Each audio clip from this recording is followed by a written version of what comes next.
tu dois faire une bibliothèque de postes pour lequel tu ambitionnes. Surtout si tu n'es pas en train de chercher un nouveau poste.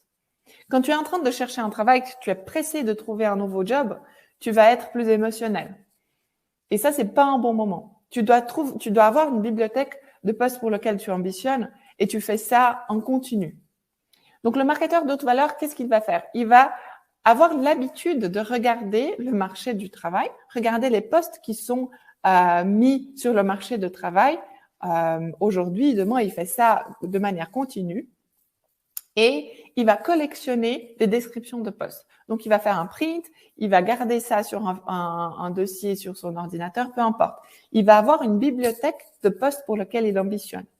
Et à force de lire ces descriptifs de postes, il va s'imprégner du vocabulaire qui est demandé pour ces postes-là.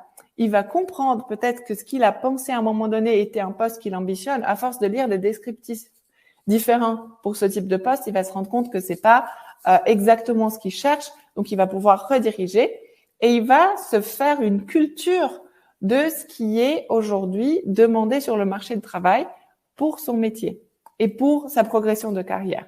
S'il n'a pas ça, le risque, c'est que le marketeur qui fait pas ça, donc le marketeur de base, il va pas faire ça, il va commencer à chercher un poste, il va pas savoir quels mots-clés mettre sur son CV, sur son profil LinkedIn, quelles compétences il doit développer, il n'est pas au courant, et il va faire des postulations de hasard.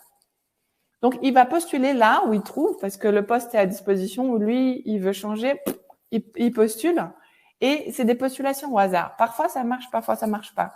Et ça, tu peux prendre des coups sur ta carrière, ça peut te coûter très, très cher sur ta carrière.